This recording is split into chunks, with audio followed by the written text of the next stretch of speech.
Sure. Okay. So this is Alan Cathcart, Director, Concord Public Works. We are having some technical difficulty with the computers, but we do and can hear the audience. We can also put things on a shared screen, that if there's any visuals, we'll have it on a screen. You should be able to see it remotely.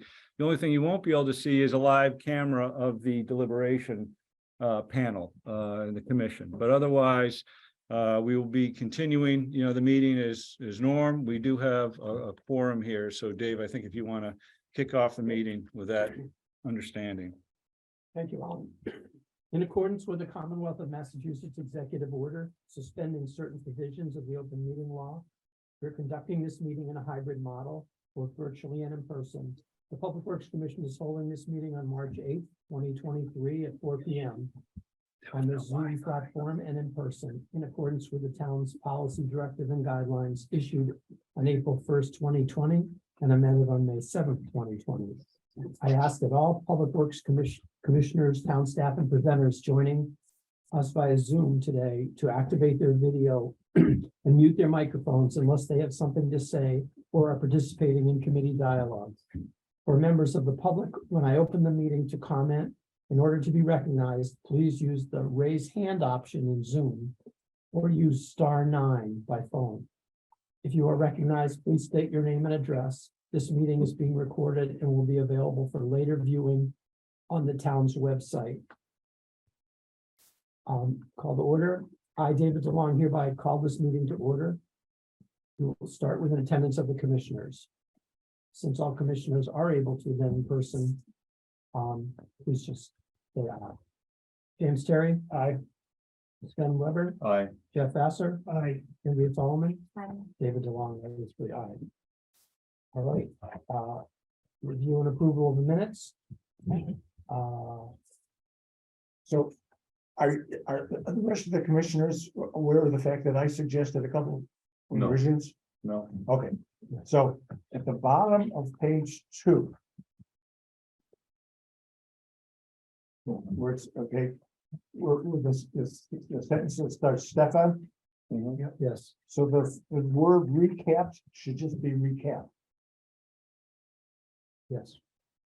And on page 4, at the very top, the very first line, this the sentence that starts there, my suggestion is this allowed for a creation of a visual display instead of get rid of the ED on display. So it's just wording, nothing other than that. With those changes, I move that we approve the minutes of February 8th, 2023. Second, I need a second. Second. I'll call the roll. Vote on this. James Terry. I think since we're all here. Since we're all here, you can say aye. Aye. All those in favor? Aye. Aye.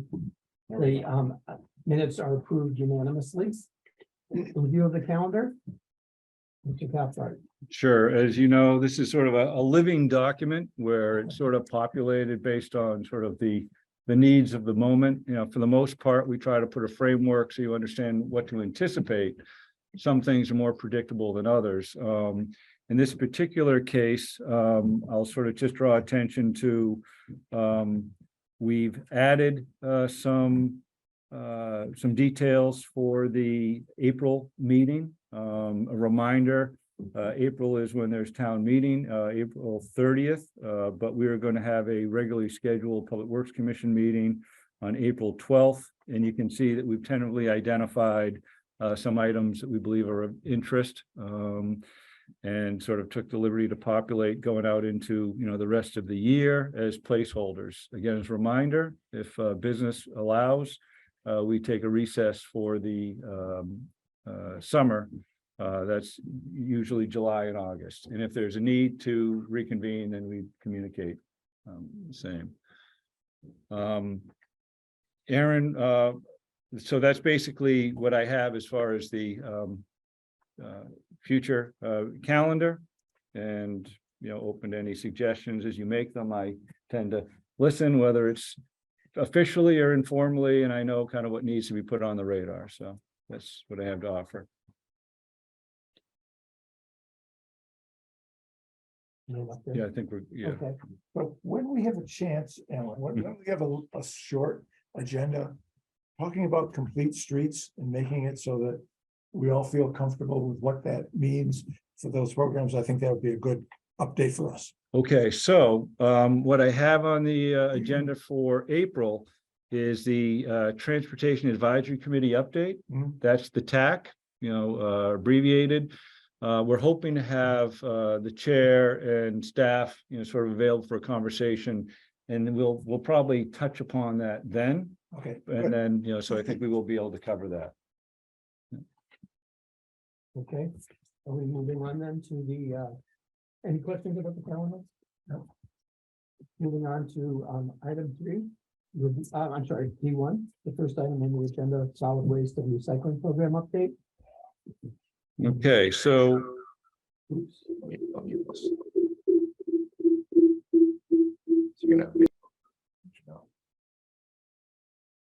all right, Bob, are you present? Are you available? I don't, Aaron, you're going to present this. We have basically a preview of what's going to be, presented at the enterprise fund hearing for solid waste. We haven't had a conversation about that for a little bit. And I don't know, Bob, if you can put that in the folder, so I have access to it as a PDF. You had a chance to do that? It should be there. Okay. I'm going to go into March. This is. Oh, no, I give me a don't see- second, Alan. Yeah. It's in the budget folder. All right. Is it a PDF? Yeah, yes, I saved it as a PDF in the budget folder. All right. Give me 1 second. Aaron, you can come up and start sort of the introduction. I'll get the presentation going while you're walking us through. There is So, video now, so. okay. Yeah. So go ahead, Aaron. I'm gonna give me a second to locate this. Good evening, everyone. Hi. Hi. Aaron McCloskey, Highway and Ground Superintendent.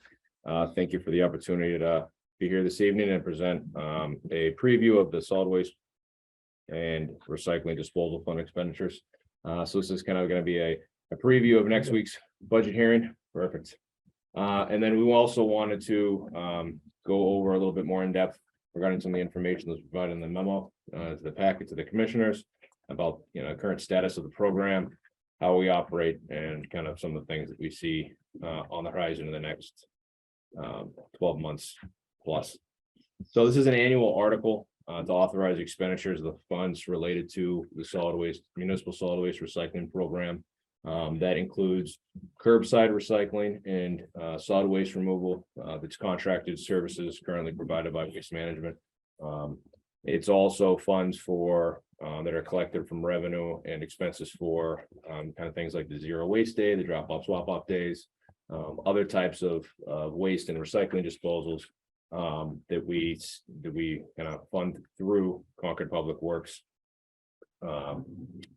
We go back a couple slides, sorry. Yeah, sorry. Yeah. Okay. Where did you want to start? Slide 1. Slide 1, okay. Yes, this is the article. I'm not gonna read the whole article, but this is the article. It's a standard article. It's at town meeting every year. Go to the next one. And then this is the mission of kind of what we do, solid waste division. So some changes. We talked about it for the last 14, 15 months now. Solid waste division kind of has been absorbed, if you will, into highway and grounds division of Concord Public Works. So, but it's still, we're still referring to it as solid waste division. And it's the goal is to provide an environmentally efficient, environmentally sound, cost-effective solid waste collection, disposal, recycling program for the subscribers to the town program. We go beyond that. Obviously, we run a compost site with opportunity to drop off, recycle, reuse a variety of items, and some of those I'll go over. And the ones that I just mentioned. So the biggest part of the program is the curbside collection. It's close to $2 million annually, just to fund and run that. It's a curbside program. It provides weekly collection of both solid waste and recycling to all the subscribers in the program. It's a pay-as-you-throw program, which means not only is there a subscription fee to get the base service, but you have to pay as you throw solid waste only. So you buy either a barrel sticker or a bag tag, And the more waste that you need to dispose of, the more cost it is to the user. So we call it as a pay as you throw, and that's kind of a best practice, if you will, within the Commonwealth. It's a sustainable program. We have dual stream recycling. Environmentally economical. We have a household waste collection opportunities as part of the program for subscribers. There's also options for non-subscribers, residents of the town, provide a semi-annual billing. So it's a 6-month subscription period, which some are a fan of, some are not a fan of. So that's something we're assessing. And then recently, since the pandemic last few years, we provide opportunities for online payments for not only your subscription, a resident subscription, but also for barrel stickers, bag tags, and then other things we might offer, looking at whether it's the pay as you throw, or excuse me, the drop off swap off day, registration and payments. And we're expanding to things like potentially mattress recycling, online payments, and also the styrofoam bag online payments. So some of the additional opportunities that I referenced. So the photo on the left is this facility right out this window. Photo of the drop off swap off days, very well used. We call it drop off swap off. The rest of the Commonwealth refers to it as a zero waste a day, right? Opportunity for everyone to get rid of different things in their house, and hopefully it's all recycled or reused, repurposed, and thus zero waste. We have 2 events right now. We have one scheduled in May and one scheduled in September. We work very closely with Reuse It. It's a nonprofit group that's been in town for 20 plus years. The department and town have a really good relationship with this committee. It's not a committee, excuse me, a group of residents that are, it's not an official committee, but the Reuse It group, really great group of involved individuals. They provide a lot of insight, a lot of ideas, and a lot of support, and work collectively to run the drop off swap off days, as well as talk to them about utilizing as what does the town want for their programs for solid waste and recycling, and we're going to be working with them as we continue to develop the program over the next year, and what kind of services we want to include when we have our next contract for our provider. Household hazardous waste photo on the right hand side. So it's Minuteman Facilities in Lexington. Is open seasonally. We provide days throughout the year during the season where residents can go and dispose of hazardous waste. If you're a subscriber to the program, you get a disposal opportunity that's included. If you have additional, you can pay for those. If you're not a subscriber, you can still pay to participate in that program. So that's a collaborative program. We participate with a number of other communities, and Lexington hosts the site. A newer recycling opportunity that we've discussed, they're included in a packet previously to the commission, is our mattress recycling.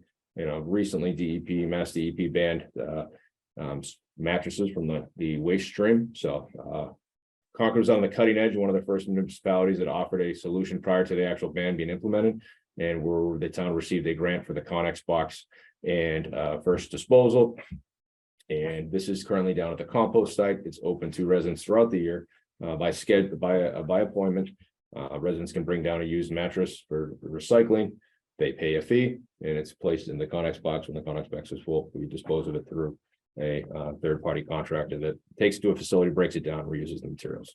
We also provide battery, bulb, mercury, kind of universal waste disposal regularly during business hours here at the CPW facility on Kaiser Road. This is an aerial photo of our compost site located at 755 Walden Street.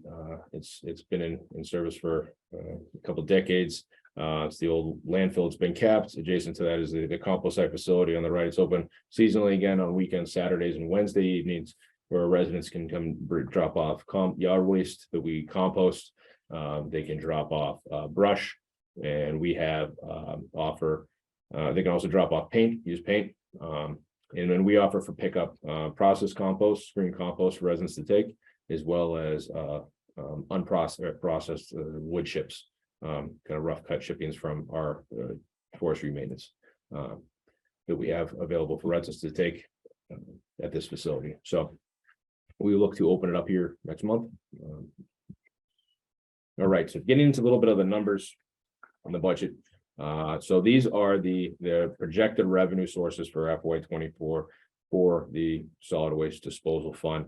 You can see that most of the majority of it is just over $1.2 million of subscription fees. So that's the collection, the base fee to subscribe to the program, which I'll get into kind of the breakdown of that in the future slides. The next is the biggest group is going to be the disposal fee. So the tags and the stickers that residents are purchasing to put out solid waste every week. Next, town and facilities and public barrels. What that is the individual departments have to pay to get rid of their solid waste recycling. For example, the public barrels that are downtown, somebody has to pay for the disposal of those. Those are funded through the general fund because it's a public use.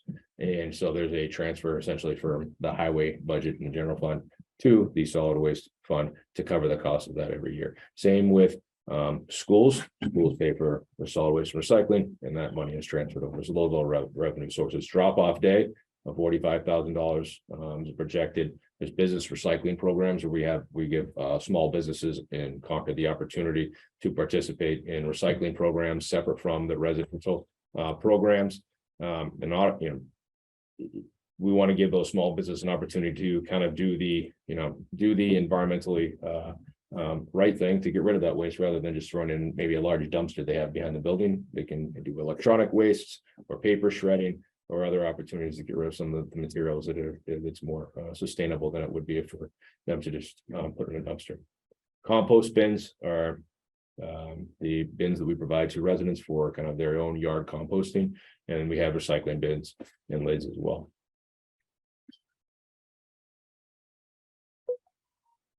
So these are our expenses.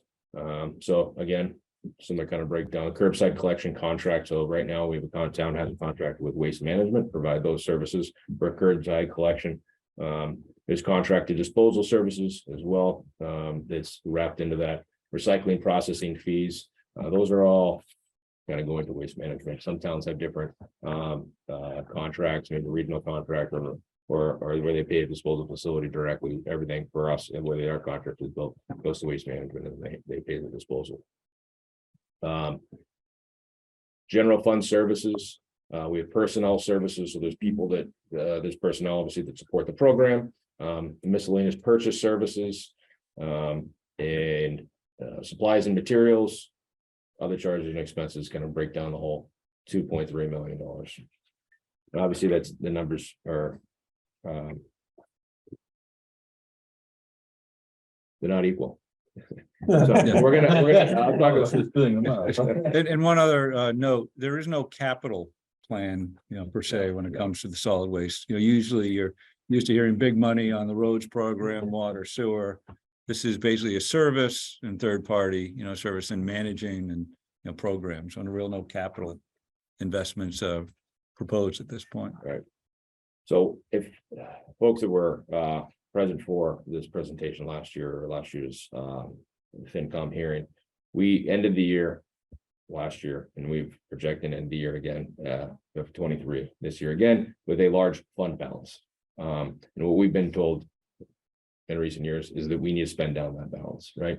And what the fund balance comes from is we are not expending as much money as we are receiving in revenues, right? So revenues have been higher than expenses in the past, not this year, and we're not projecting that for next year. So we're working to spend down that fund balance. So we're intentionally, and last year we intentionally did not raise rates, and we talked about that we wanted to spend down that fund balance. That is what we're looking to do again for the first year. That's why we're not doing a rate hearing right now. But I will talk about a few future slides of when our next anticipated rate hearing is going to be. But you can see there's a large jump from FY22 to FY23. And what happened there was we kind of changing how the program was being managed. When we anticipated revenue and expenses kind of essentially overestimated both of those.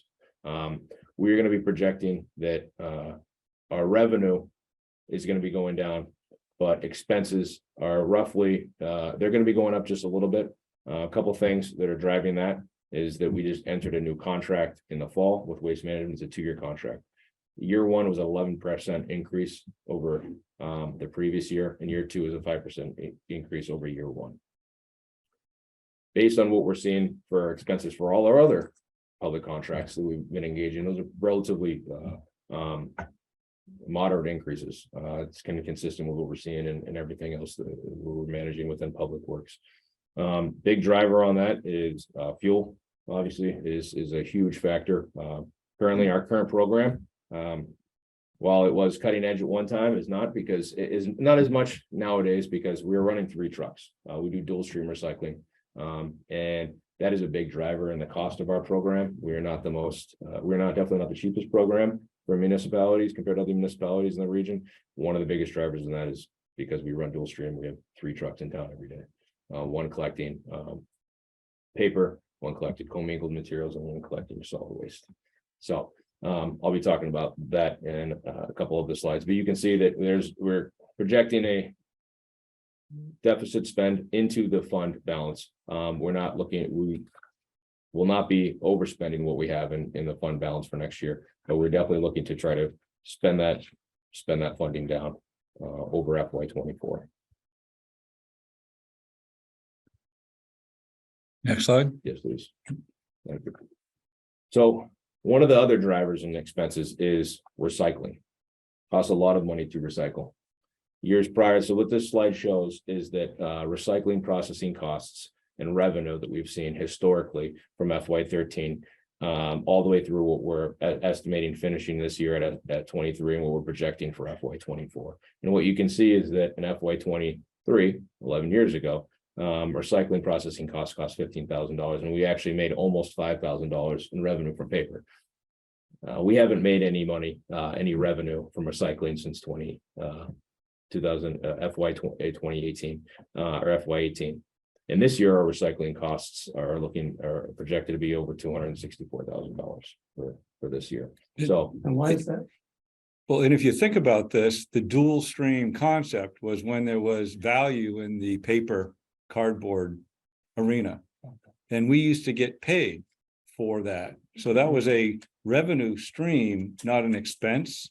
And what you see here is, the revenue from the paper and the dual stream covered costs plus, and we have now been absorbing increased costs because it's no longer, it has no value. It's an expense. And so it really flipped the whole model of our approach and program.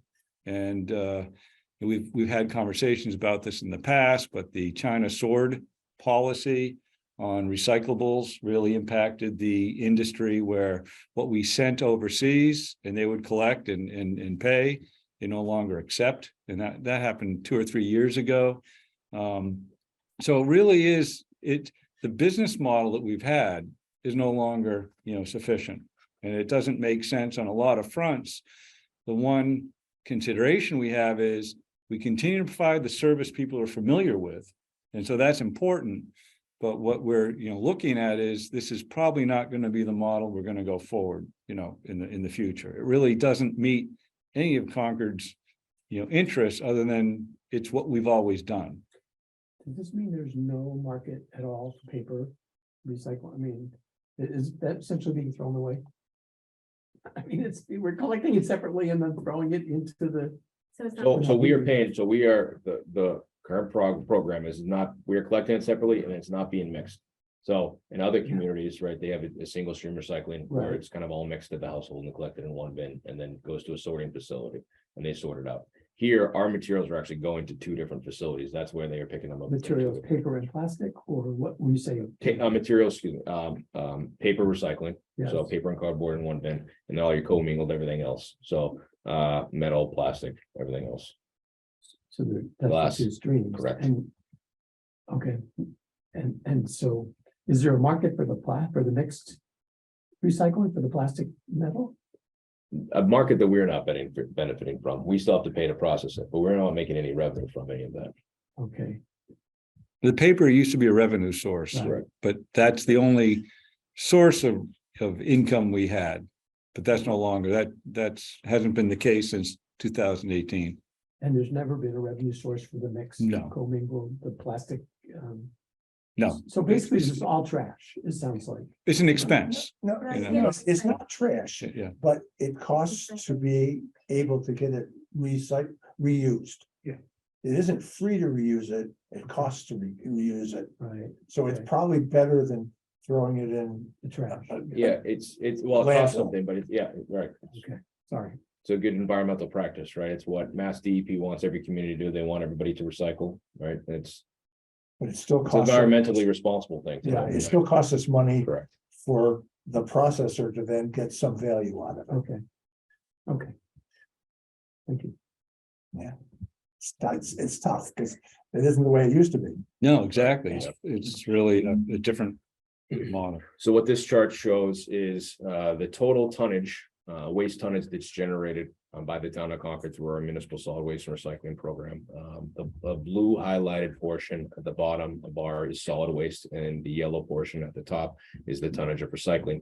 And what the bar shows is the percent of recycling. And you can see compared from last year or FY 21 to 22, we're trending in the right direction. Our recycling rate is actually increasing, and our tonnage of solid waste is decreasing to one of the lowest points it's been for the last 13 years, which is great. And I would make a note that in general, compared to some other neighboring communities, the town of Concord throws out approximately 500 pounds less of waste per household per year. So Do we know why it's going down a little bit?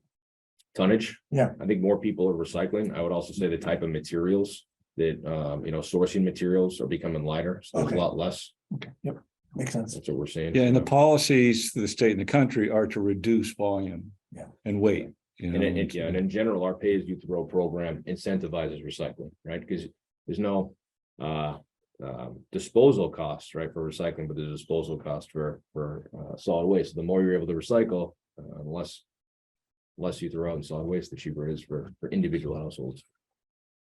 So this is this page represents is the fees, the cost, the subscriber, and what we're projecting right now. So last 2 years, FY 22, 23, you can see that we did not have an increase, but we are projecting a increase, and we'll be coming to the commission in a few months, most likely before the summer recess, to propose a increase in the rates. And what we're going to do is propose a $33 essentially annual increase to the collection fee only, no increase to the tag or the barrel sticker price at this time. And that's something that we would look to have an effect for the September or the fall subscription period. So if we were thinking that if we present that to the commission, and the commission approves that increase in June, there's plenty of time to educate the public and on the potential increase. So Yeah, I'm just gonna go back to realize this, so we still have a fund balance. We Correct. need Yes, to good point. increase, Yeah, I yes. So that's why we're recommending 10%. This doesn't have to go to town meeting, right? No, so town meeting includes all budgets. You know, we're going to include this in the enterprise fund budget hearing. This is part of the enterprise fund budget article, which really basically allows the town manager to manage this fund, including all revenues and expenses and not surplus, but reserve towards, the program. That's really what the article is. This is an explanation of what we're doing and how. The commission is the entity to review and approve any rate changes. So this is just an explanation of the program and how it's being funded and what we project. So if I'm a citizen though, and I vote for this at town meeting, I'm voting for an increase in the budget. No, you would So- come to the hearing to the Public Works Commission. That's where but we're just recommending this. We have to, and one of the challenges we always have with the enterprise fund has been increasingly difficult, is we have to look at the town's finance, the books and the audited books. And what we find is just increasingly difficult to get, that information in a manner that we can then plan and, sort of respond quickly. But Dave, this is a process over the years people are very familiar with. And I think what's really notable is the model program, which was innovative, is no longer. We need to revisit this. We need to demonstrate how we're going to fund this program and keep it in the black and what the services are that are included. And really, that's what the town meeting is. It's just an opportunity for the awareness, but also it's to grant authority to the town manager to manage these funds. Get the money in and pay the expenses. Exactly. Yep. And this is one of many different budgets, but what's different, this is enterprise, which means it needs to support itself. And, it's not in competition with the general fund. It's actually just have to have a business model that says, well, how are we doing this? And that's what we're sort of presenting tonight. So water, sewer, electricity, solid waste. And the BD Center of Exactly. Enterprises. So. Okay, thank you. I have some questions. Are you done? Or you have more? A few more slides. A few more, okay, yeah. So we do offer the recycling only option. So if the resident did not want to participate in solid waste disposal and only recycling, they can subscribe for that. There's proposing a $16 increase for next fiscal year. Do many people subscribe to this only? They do. There are a few. I can give you the exact number. I have That's okay. No. the total subscribers currently off the top of my head, but not there, just that breakdown. So, existing, so like I mentioned, we have a 2-year contract that went into effect in the fall, and we're experiencing kind of a volatile recycling market. Moving forward, we're gonna look at alternatives to collection methods. There's a lot of different alternatives that are out there that could potentially reduce cost and impact to the resident, also make our process more efficient and effective. I'll give you some examples. Examples are automation. So some towns are opting for and DEP endorses it as a pay-as-you-throw program. If you have a 32-gallon toter, which is the smallest toter that's available, automate that, and you could actually have a toter for recycling, small toter for solid waste, a larger toter for recycling, and one truck could pick up both as it goes down the street. And you go from 3 trucks to 2 trucks, goes to one facility, and you can save on all the fuel costs of labor, all those things. So those are options. That's obviously a very, very different program than what's kind of in place right now, but that's an example of alternatives. We're looking to negotiate a new contract. We're working closely with the reuser group to talk about, what's the interest of the town. For those that remember, the department put out a survey to residents a few years back, asking what type of services related to solid waste and recycling residents like to see. So we still have all that data. So we'll be going through and kind of analyzing that data, and that's going to be played a huge factor into the recommendation we look at moving forward for a future contract. And then we also want to enhance opportunities at the compost site. It's a great facility. It's utilized by thousands of residents a year. Visited that facility. There's a lot of potential there to kind of expand or relocate some of our services and better utilize that facility. Maybe we could expand some hours, move cardboard down there, make it more usable and just increase the service to the town. So also kind of reduce the traffic that we have here. There's a lot of traffic here throughout the day with the climate. And this is again the article. So that will be what folks are voting on at town meeting, authorizing the spend essentially of all the user fees that are collected throughout the year, and allowing the town manager to expend those to support the program. And that's pretty much all I have. Question? Yeah. Just trying to understand the math here, so we're talking about rates. So the what we pay, is it waste management? Yes. Yeah, went up 10% in 22, and it's going up 5% this year. 11 and 5 years. I'm sorry, 11 and 5. We're looking to, and then we're also contributing some funds out of the, well, so that's the increased cost. So then to pay for that, we're increasing rates by 10% and chipping in money that's in the enterprise account. Correct. So there's a fund balance, which is essentially, I don't want to say leftover revenue for unexpended revenue from the prior year. So ideally, we don't have a large fund balance. Reasons you would want to have a fund balance: one, if you have a volatile contract, you're unsure of what projected cost might be, or you have a little bit of a buffer. A second reason you might want to have a fund balance is for a large capital investment.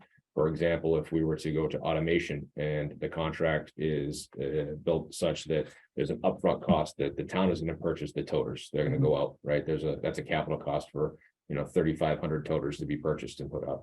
That's something that a fund balance could be. Right now, we're not anticipating that. So we want to try to. We're being told spend that fund balance down. So my question is, why are we increasing the rates by 10%? when we're tapping into the fund balance, and the increase this year for waste management is only 5%. So if I just took the share off, let me go back to share the screen here. And there was added questions on slide Yeah, 8, so maybe yeah. it's the same slide. Sure. So let's let me share. I think what's important is this slide right here. Yeah. And this balance here, which is, I don't know what the number is, but 100,000 or so. 46,000. Okay. That's only realized if we collect revenue more than what would be without that 10%. We've gone sort of flat line for a couple of years. Okay. And the reason, Jeff, is that we've been on the edge of, well, what is the right next step? Mhm. And between the program being sort of staffing, transitions and highway grounds taking over the management of it, we were never in a position to really launch a new program.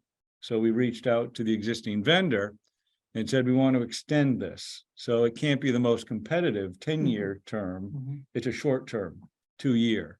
And we knew the cost of just fuel alone was escalating. So what we did is, knowing that we were going to be spending a little bit more, the 11% and the 5%, we held off because we want to give ourselves another year to find out where are we. We're not further along other than we have a program that is well managed. It hasn't changed, and we can project where we will be. If we don't do a 10% increase, we'd be in a deficit, and that'd be a problem. Can we go back a slide? Yep. So this is what we're paying out. Mhm. So let me ask my question a different way. If the rate goes up 5%, and we're taking Oh. 300,000 out of an account, which is about, I don't know, 20% of what we pay, why are we asking? I think we need to be prepared to tell ratepayers why their rate's going up 10% when the contract's only going up 5%, and the town's contributing about 20% to the overall cost. We'll make that note. So Bob Hill, Is that, who's, no, is it's, that? yeah, is we there a way will. to answer that, or? We have been sort of dealing with numbers that have been fluid until very recently. Okay. That's part of the audit challenge we have. And our revenue stream is unusual because we do a twice a year subscription where we sort of go out. So I think the issue that we're trying to resolve is how to keep the program solvent, Yep. an existing service. And having held off on an increase before, we went up 10%. Yep. We didn't go up. Right, so that's 10, So and then we got another 5, yeah, and we're only recommending 10 at this point. but we're kicking in 20% of the, I might have an answer. Can you put the chart? or maybe it's not, maybe it's more like 50. Which- The chart. with Yeah, the this one bars? here, yeah. You see that the green bar that goes down. Yeah. The revenue actually is going down for next year. So Well- even with the increase in rates, doing less revenue. How is that happening? Okay, so let me That's explain my- this. Okay, so thank you, Sven. So I understand the question. And so these numbers here, if you look at the significant change from 22 to 23, Yeah. it's a combination of a few factors. One is staff is still getting its arms around what the real expenses are going to be in revenue. The revenue, and you're kind of working with Bob Hill, our management analyst, and the townhouse is looking at the books that were audited late Mhm. and the projections for both the revenue and expenses were more aggressive than what they will be. Okay. Our revenue is not going to be what we projected, and this is just the projected number. Yeah. And the expenses are not going to be. So as the service increases, we'd be taking in, we'd have more expense from the third party Mhm. contractor. But these are more aggressive than what they really need to be. There's a modest change. These are probably more right size at this point. So that's the difference, is you're comparing to an estimate that is more aggressive than what we are realizing. Can you go back again? to Eight. Right. Slide. this one. So the curbside collection contract is waste management, disposal is waste management. Yep. Recycling is waste management. Yep. Okay. What does general fund services cover? What are we paying for on that? That's townhouse, isn't it? Well, yeah, It's in well, the, it's in the budget book. Can Bob speak to it? Bob, can you speak to that? Are you available? I understand. Yes, personnel. Alan, I mean, Yeah. that is the overhead costs that the town charges us, you know, as Commissioner Terry said, as far as, you know, the town accountant to keep the books, you know, the payroll costs associated with this, paying, that sort of thing. That is a number we are given every year by the townhouse that, you know, you will see general fund line items in all of the enterprise funds. There is a larger one than that in the water fund and in the sewer fund. Is personnel, townhouse personnel or DPW? No, it's Just solid waste. So, yeah, personnel services, the 114 is for public works employees. Do we know how much those have gone up in the last 2 years? The kind of more the internal cost within No, that's the town. we are not, general fund. Yeah, general fund services are relatively flat. Personnel services, I believe, are like 4.5%, 5%. Okay, that's kind of a model across the board for all personnel. so even Yeah. that's somewhat consistent with the 5% increase. Mhm. in waste. Okay, Yes. I'm done. Thank you. Yeah. I actually have the recycling number right in front of me written down. 73 customers currently. Just do Okay, recycling. it's small. 73, You got 3,000? 3,289. Okay, So Thanks, waste and Aaron. recycling, yeah. I have one question. Can you go back to the bar chart? This one here. Why would the numbers for 2024 be more solid than the numbers for 2023? You said the numbers for 2023 were projections, or they were softer, or they were. Yes, there was a overestimate of what the service requirements were going to be. And so with the service requirements, we had to match it with what would be the revenue. And Bob, can you kind of help with that? And this is, Okay, all right. There are a couple of things to consider with FY 23 and understand that, you know, the team you're dealing with now kind of inherited a solid waste program that we've been trying to, as Alan says, get our hands around and understand the model that had been used and everything else. You're basically looking at $100,000 roughly difference between revenue that we had projected and estimated in 23 versus 24. Couple of things happened in FY 23 that aren't replicated in FY 24. Number one is, and the largest portion of that number is, we had roughly $93,000 worth of funds that were budgeted for the public barrels that used to wash through the solid waste fund. Starting in FY 23, that became a general fund expense that shows up on the highway budget. I actually think I should change the heading on one of the earlier slides that said town facilities and public barrels. The public barrels are no longer part of the solid waste. So that's a $93,000 revenue that we were budgeting on, but it's also a $93,000 expense that we were, you know, planning on in FY 23. They kind of cancel each other out, so it doesn't affect the bottom line fund balance, but that's the largest portion of the cushion there. The other thing is that our FY 23 projections for revenue were based on having 3,700 trash and recycling subscribers and 100 recycling only subscribers. In FY 24, our current actual subscriber count is roughly 3,640.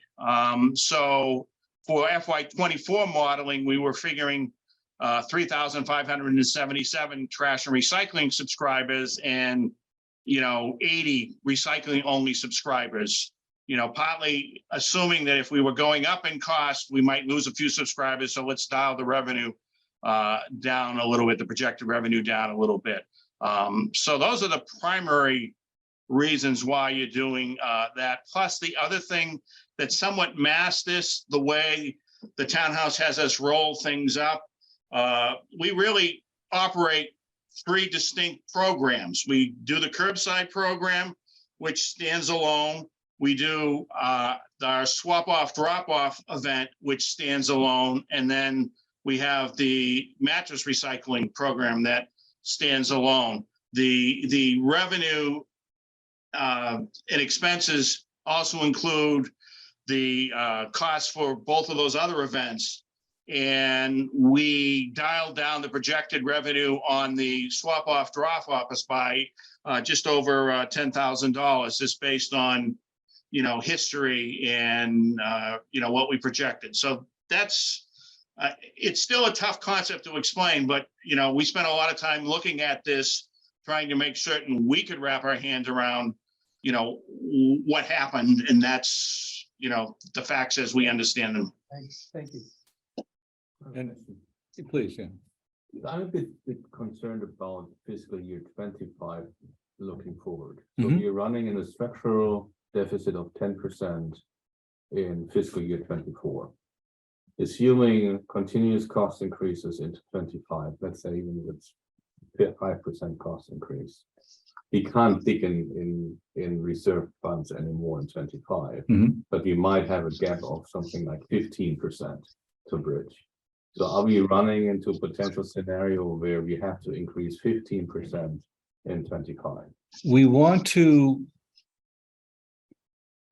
go up what we need to go up, and we don't know what that is yet. And we're going to get a consultant on board to help us look at our plan and our program. What we're sharing is it's an inefficient, expensive program, and we know that. And because of that, when we do comps around to different communities, we're spending more. Now, it's because the model has changed over 25 years. And so that concerns Sven as far as the trajectory is going to improve because the service costs are going to go down. Again, we went into a short-term contract to get us over, like a bridge loan of some sort. We're just trying to get to the point where we can literally go to the new model, and we need the consultant to come on board. And we've got that, budgeted in this program to give Concord the right program it wants and needs, and then develop what's the rate structure for that. Just have that in mind that you're running with a 10% structural deficit. Exactly. into a new year. And if we were continuing the same model, we'd be equally concerned, but we know we're not. Okay. Yeah. Then one on the pricing. So what always surprised me here in Concord is that if I buy the weekly tag for the bag, it's the same price as I buy a 6-month barrel sticker. Shouldn't be is like if a customer is generating the overhead on all these kind of little thingies to buy, shouldn't be the disposal tag be a little bit more expensive than the 6-month barrel sticker? So the tag is something we learned, and this is it's you get into the weeds and there's reasons, but it's a good question and it's helpful to ask. That's actually why we're having it here. We couldn't get into this detail at the FinCom, quite honestly, but the tags, we tried a change based on a management group that had no transition from the past management group. And we said, we need revenue. And we thought, well, should we, we have the subscription fee and we have the tags. And we mistakenly said, well, the tags are really what people can control. We want to incentivize reduced volumes. And we modestly increased the tags. What we didn't realize is the administration required and management to literally go replace all these tags that are floating out in the system that the stores are selling, and you go up by 10%. And there's no real means. It's an antiquated approach of manually changing tags out, giving credits for the old ones, swapping out for the new ones. It was a nightmare. And this was in the middle of COVID. It was crazy. So what we're learned is you know, there's a balance of subscription and tags, and that's what we want to, you know, evaluate with our consultant. What is the right model for this? But Sven, that's why. My Yeah. initial reaction would be that right now, 26 tax is 1 6-month barrel sticker. And because of the overhead, because of all of that, the tax should be more expensive. Something, but to Something. change it, the Yeah, but you can administration even of say it. Whatever you have at Yeah. home, like I think you did it the last time, and whatever you have home is grandfathered, you use it until it's over. Yeah, And then the moment you buy the next one, it's then, I don't know, $2 per bag or so. Yeah. Yeah, but leave the 6 months barrel sticker where it is, so then you have an incentive for people to say, perhaps I'm not dealing with the tax, I'm not really saving, I'm going right to the sticker. Because But at the same time, you can put more in a barrel than you can in a bag. So throw away the same amount of trash, you're probably paying more. per well, I bag. use the tag on a barrel. Oh, you can put on a barrel? Yeah. Yeah, you can. You can, that's what I do, Mm. because I know I'm at least 3 weeks and a half Yeah. year not at home. Okay. well, that's So it. I That's do the part of job. the, yes, yes, exactly. One coffee, at a coffee shop. Which is Sven, how Concord operates, which is why the program is a little bit more complicated than most. Yeah. And that's why we do have, you know, not just this straight fee, and so we're trying to hit the right target, but I'm explaining the administration of it was a bit of the challenge, so. Yeah, but anyway, yeah, You go to one truck, to like a single stream recycling and you're having automated trucks. Are we all gonna have then the town would provide the trash totes? So then we won't have to worry about barrel stickers. Right, all that stuff kind of goes out the window, yeah, and the way that Mass DEP recognizes that if the town were to use a 32-gallon, which is a small toter, as a pay-as-you-throw program, larger containers are not considered part of that. Okay. And their incentive. Yeah, Mass DEP supports that type of a program, so, it's reducing the cost, reducing the impact, and I would say that we had a meeting with them, the representative, about a month or two ago. We are the last community doing dual stream recycling. Nobody else. So we have some documentation internally that they share. Now you can do comparisons to other communities. There's no other community, Metro Boston area, to dual stream. Because the paper and the cardboard have to go over to Springfield every day. A separate truck. And if you think about the amount of fuel that's burning, right, the diesel trucks, and they're going a lot, every single day, 4 days a week. It's a lot in town, and you can really. We're not getting paid for it anymore. No. Exactly. So, 20 years ago, when this model was, 20 plus years ago, when the model was implemented, it was great, cutting edge. So it was the way to do it. All right. We reduced the volume of trash. the volume of trash, and then the contamination, and the reason for bill streams, right, to reduce the contamination, right, makes their process more efficient so they can, make more money, and then in turn we get some revenue. But that's the way it kind of affects. So. Any more questions? No. And we're hoping that in the future year, 25, 23, when we have a new contract, that we have a process that's more efficient, that costs less, right? So that we are not having to continue to keep increasing rates as much, right? And even out that, so. Thank you, Ray. You're welcome. All set, can we move on? Yeah. Sure, yeah. Next item on the agenda, the water service, sewer service policy. Sure. Let's see. Thank you.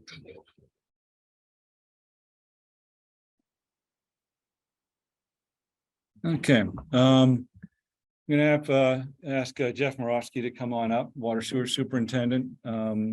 This is just a brief introduction. We had a situation over the kind of late fall, early winter, where there's some questions on design standards and concepts that we'd sort of vetted kind of exhaustively through a appeal of a decision from the water sewer superintendent on what we believe is appropriate for a design configuration for an accessory dwelling unit. And there was a lot of discussion, and I think there was a takeaway from the commission that the appellant had made a reasonable case of, there was some interpretation left to the individual as far as how our regulations are drafted. And at the time, we didn't have any standard figures or detail sheets that would provide, insight to people as they're going through an improvement. We did recognize, and we do, that when our rules and regulations were adopted over 20 years ago, there was a very different driver when we talked about water and sewer configurations. And so what we realized is, and we were, told the commission we would do, is revisit both our rules, regulations, and our construction and design standards for public works. When I went back and sort of opened this up to our engineering division and highway grounds, there is just one standard public works construction and design standard that is adopted by the Public Works Commission. And so what we've realized, it's been a while since we've updated this, so we were going to take advantage of that, come back likely in the fall with a more comprehensive recommendations of things that have improved and what we want to do across the board for public works. Short of that, we're going into a construction season, and we know with the accessory dwelling units, there's interest and appetite for people to, realize these. It's been incentivized through our zoning and policies through the planning, and we want to accommodate it, but we want to do so clearly. So we provided the commission with what we believe is an interim approach, would be a policy that is, so we can vet it here and be clear as far as what staff is proposing and why, which would ultimately work through this construction season, and in the fall we'd come back with something more codified through the rules and regulations of both water, sewer, and the design standards for all of public work. So that was our interest, to be responsive, within a very quick period of time, sort of get ahead of the construction season. And without getting the details, because we'll go through, really, I'm going to focus on, there's language and verbiage, which is where the confusion occurred. But what we thought was most important is if we come up with some detail sheets and clearly, help anybody who comes and asks or inquires as far as what they need to do, it's very transparent. We have, subsequent to the meetings we had with the commission, we went to the building commissioner, plumbing inspector, because as we volunteered, the approach and methodologies that we were practicing are what we consider industry standards. And nothing we've done as far as the research to date suggests otherwise. It's really the exception that the commission considered is an exception to the rule of what we see out there, but it's fine. I mean, I think the lesson was, in Concord is this way, we went for models of those communities that, have equal practices, with none able to provide us with the clear, transparent kind of detail that we're looking for and you had asked. So I think once we establish this, it will probably be, you'll see this elsewhere, because they'll say, oh, this is how it's done. That's my guess, knowing how the industry works. But with that said, that's the backdrop. So what we really want to do is just sort of walk through some of these scenarios, and I can sort of bring it up and I'll share the screen. So the audience at home, I don't think I'm shared right now. Let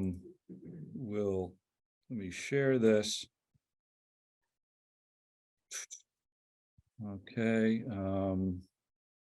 The zoning change created permitted exemptions to property use to single-family parcels within residential districts, and it allowed the creation of modified building structures that would create accessory dwelling units within an existing structure, or additions to an existing structure with a common wall or a common floor.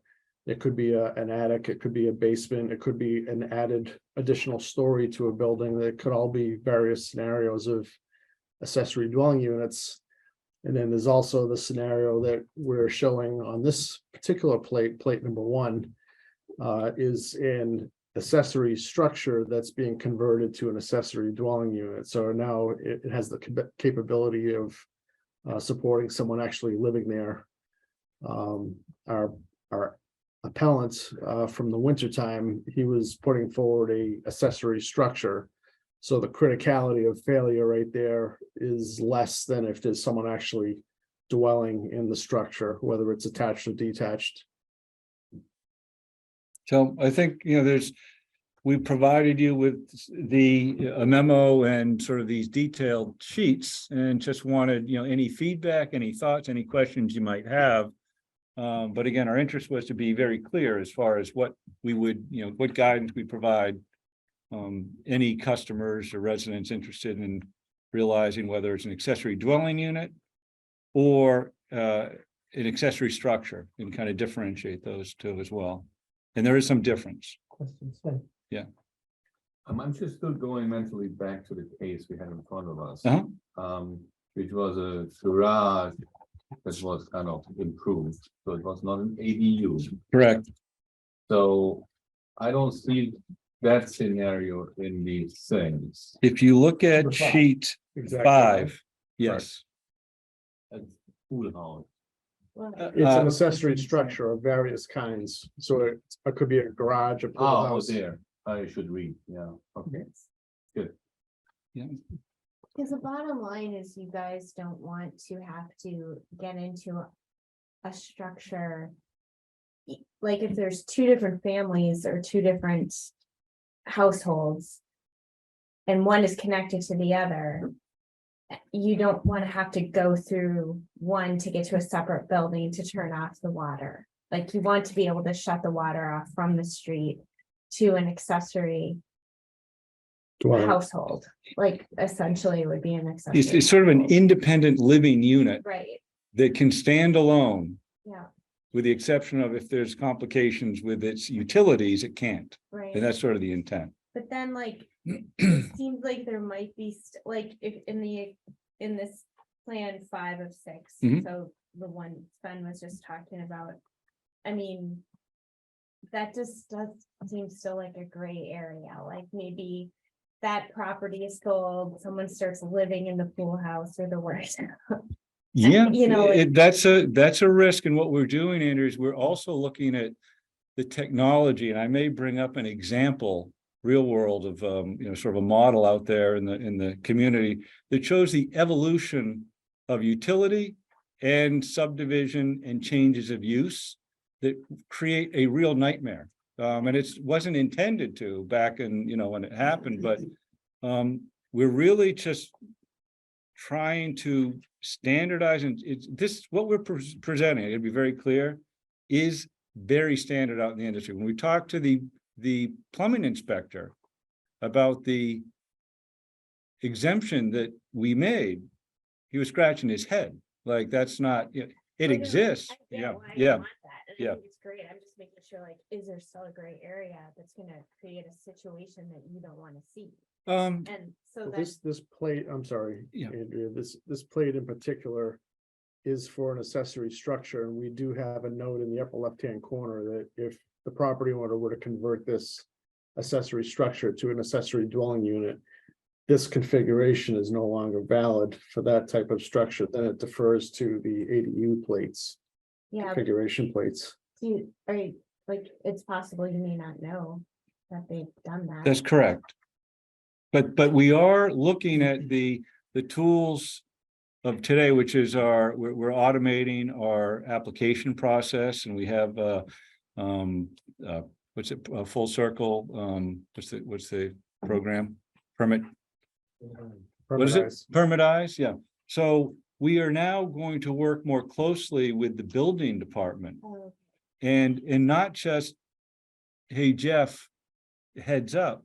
It'll be automated in our system to say, there's now going to be a proposed change of use that pings water sewer to say any issues, and immediately. So we're using the technology and leveraging that permit tracking, which is going to be very helpful to prevent things from getting missed. Now, if it's an owner and there's no change in ownership, and they decide to have their kid live out there because it was a nice studio, but it's better, there's nothing we can do about that.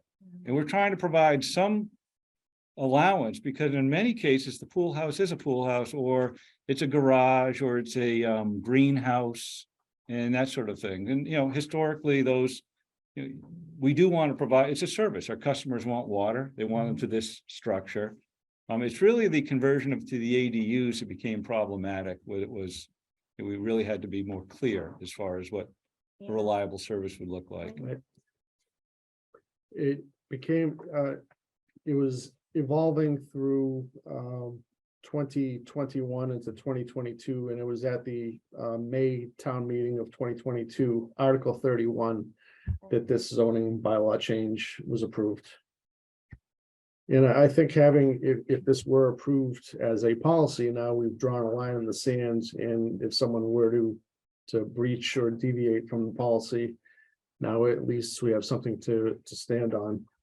And that would be something that we'd have to follow up with the property owner. Follow-up question. We have to assume that there's a lot of existing configuration in the old way That's correct. here. So what happens? So what's the kind of grandfathering and in a certain way? And what happens if someone like suddenly, I don't know, is just doing some remodel work on their kind of additional units? 19. Then do they have to do then all this new? Is someone who's doing some kind of a remodel has the old structure, has to dig up the lawn, So- and do all the change? Yeah, let me show you something, an example. They want an accessory Yeah, we just dwelling have to unit. understand. Yeah, they do. If they have already an accessory unit in But the they old couldn't have configuration. ambulance until 2022. Yeah, as accessory unit in the sense of garage and so on. So like the Right. guy we had in front of us. And there's now kind of a old configuration. Yeah, he would, if he were to convert, if he wanted to get an ADU, he would have a non-conforming service for an ADU. Okay. And if he doesn't change, there's no trigger. I'm going to show you an example. I think this might help the commission understand some of the challenges, and I don't have to get into this specifics, but can you see this fact that you've got a parcel is in yellow? And it looks a lot like the surrounding parcels. In fact, it's in a dense area. They all have garages and that sort of thing. Well, what's interesting with this parcel is, if you look at it, what used to be what was probably one standard parcel is now three. And this happens. It's downtown, it's dense, there's, and likely, I don't know the specifics, but if you look, the blue lines are laterals of water services. The green are sewer. And what you're going to see is, and I don't know the specific history, but I can kind of guess what happened. This originally was all one parcel. Could have been a garage. I'm just giving it, it doesn't matter what, a garage and a greenhouse. Well, in order to have utilities, it's all one owner. And this would have been done in the 30s, 40s, 50s, whatever. It was just, back then it was okay. And so what you ended up having is, well, I'm going to have a service that feeds my garage, and I'm going to, feed the greenhouse. And I don't want to send a whole new service back to the main. So I'm going to branch it right here. I need sewer. So I'm going to tie into one sewer line. It's going to serve all of my needs and interests. And this building here is actually now a duplex. And when it became a duplex, don't know, but you have a scenario where at one point, the utilities, if it was left to the independent, cheapest alternative, and it's all one owner, no problem. Guaranteed. We see these around town. And what happens is, when there's a problem, nobody has any record or understanding of who is responsible for what. And there's very little documentation, and it becomes a very contentious and expensive endeavor. And we have literally had people shut off service because we, the town, don't have the legal authority to say this individual has legal rights to this particular service. It's private. We just want to prevent. Now, if someone were to, if there was a problem on this lateral, and we've dealt with something like this, this is how we've dealt with it, Sven. We're not telling you have to do everything different, it exists. And really what you're trying to do is fix a problem over here. What we recommend is you get together, you get legal documentation as far as easements with understandings of ownership and maintenance responsibilities, and you agree to what you're going to do, and we will help mediate. I've been in these mediation centers many times. This is why I take it very seriously, what we're doing here and why we need to be a little bit more, clear. And again, until the ADUs were so fashionable, we were really only talking about the occasional barn, accessory use and those sorts of things. But right now with the ADUs, it is something which, people want to realize, and it's a good thing. We just want to make sure utilities are brought up to standard today, not, what worked back when it was cheapest to install. This is a good example of our sixth plate and the purpose behind developing the sixth plate we present. In the evolution of that particular property, those back two structures could have been identified as accessory structures. Now they're primary residences because of the subdivision that occurred. So in this scenario, this is a before and after type of plate, where in the before condition, there's a ADU structure. It's benefiting from water and sewer service to the ADU. And then subdivision occurred where what used to be an ADU is now on its own parcel, and the small structure was torn down and a bigger house was constructed, and they retained their rights for water and sewer servicing. So in this scenario, we would want independent water and sewer services and not, piggybacking through other buildings or cutting across other properties. This creates a cleaner access, responsibility delineation. It gets away from kind of that nightmare scenario. And this sort of development has evolved organically over time, but that was a relatively rare scenario. I was scanning through our GIS looking for a number of examples of this, and there aren't that many, thankfully. Yeah. But with the creation of the new zoning bylaw, this is kind of being encouraged as something going forward. So we want to have something in place, and that's kind of what's driving us on the policy. I was just wondering if, in this scenario, number five, plan 5, if that was strict enough, like if it's just better to, but I guess you were concerned with wanting to be Accommodating to some degree in certain cases, it is fine, and we are sensitive to the cost, we are. And, when it is exclusively an accessory dwelling unit, the water is, not codependent, and the sewer at least is separate from, the fact that there's a problem, you can figure out where it is. And this is the most similar scenario to our appellant. We made it clear to the appellant that there is not independency, but interdependency of this configuration. He was aware of that and he accepted that risk. So if there was a failure, that back structure could be without service until he remedied the situation. Whereas if we had that divided scenario, like it appears on the ADU plate, figure 1, you've got interdependency of service to the primary structure and to the ADU structure. It's a better way of doing things. But with this accessory structure that's not really intended to be a residential unit or a dwelling unit, there should be less susceptibility or risk or adverse outcomes from an interruption of service. Can I ask a question? So just so I understand, if number 5, plate 5, if a person who had a pool house or whatever that is, decided to convert it to an ADU, which is plate 1, that you would be asking, we'd be asking them, or you'd be asking them, saying you've got to reconfigure the sewer and water. They would know, there would be at the request in the planning, Mhm. there'd be a prompt to water sewer that this structure is looking to be repurposed from a accessory use to an accessory dwelling unit. And that would And then- also require a special permit through zoning to be able to do that. And that would trigger a flag to say, you need to make your utilities conform with our design standards. And these are. They wouldn't be grandfathered. Right, how is this, this is very cool, by the way.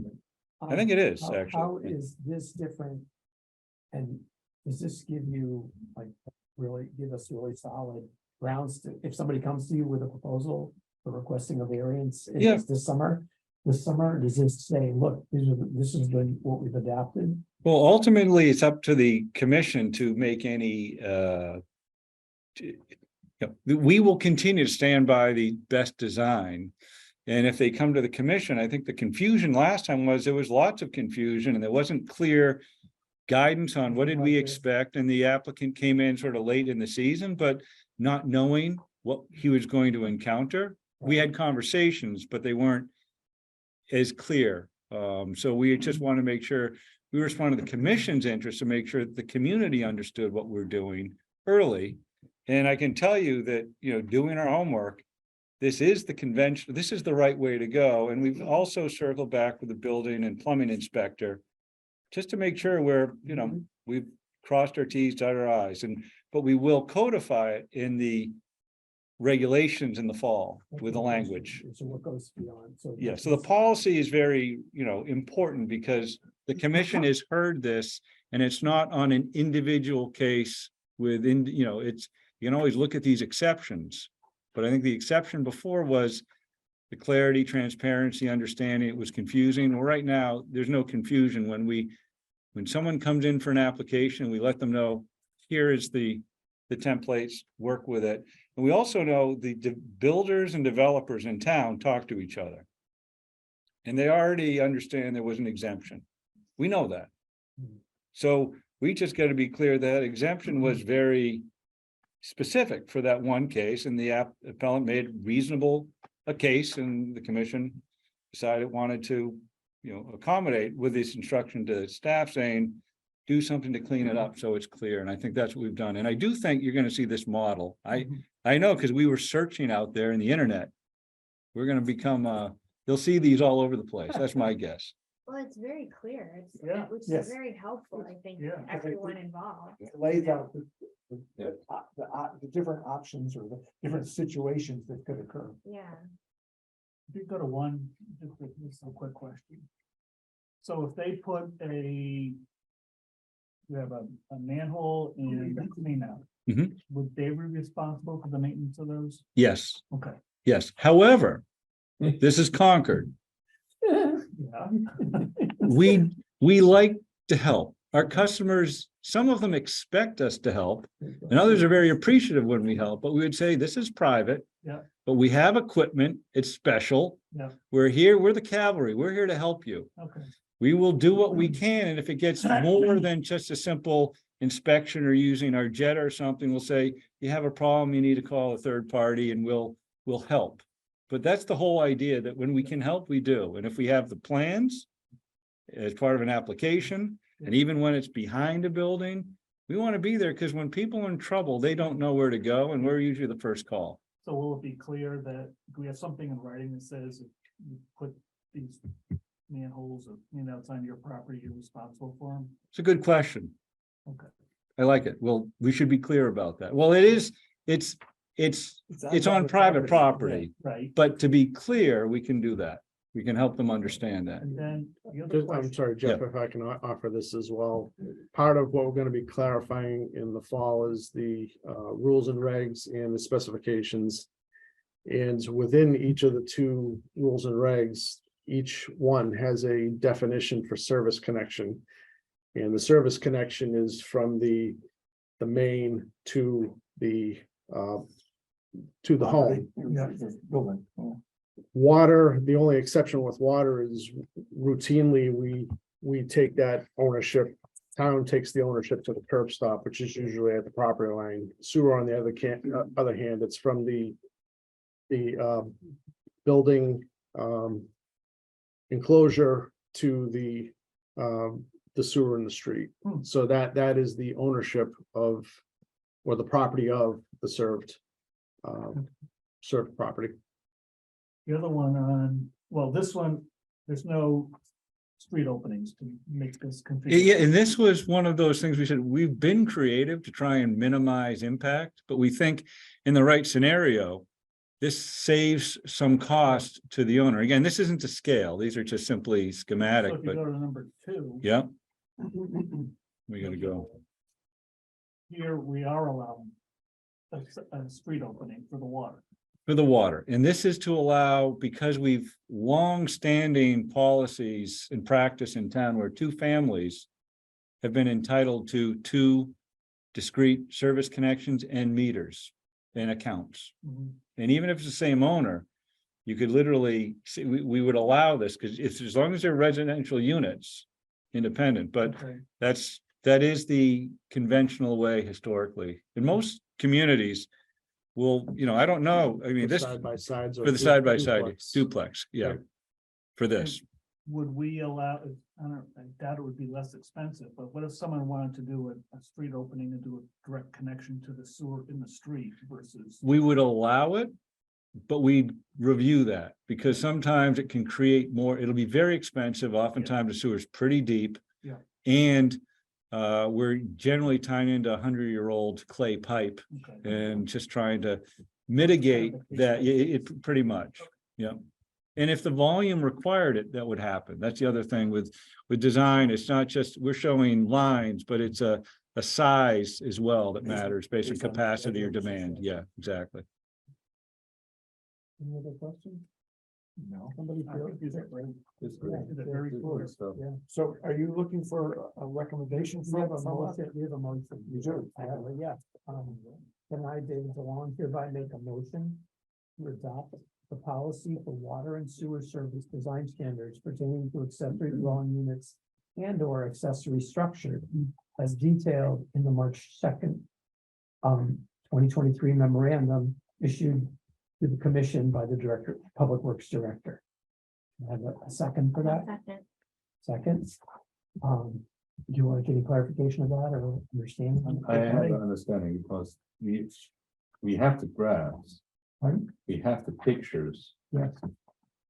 but you're approving a policy that is not written out or.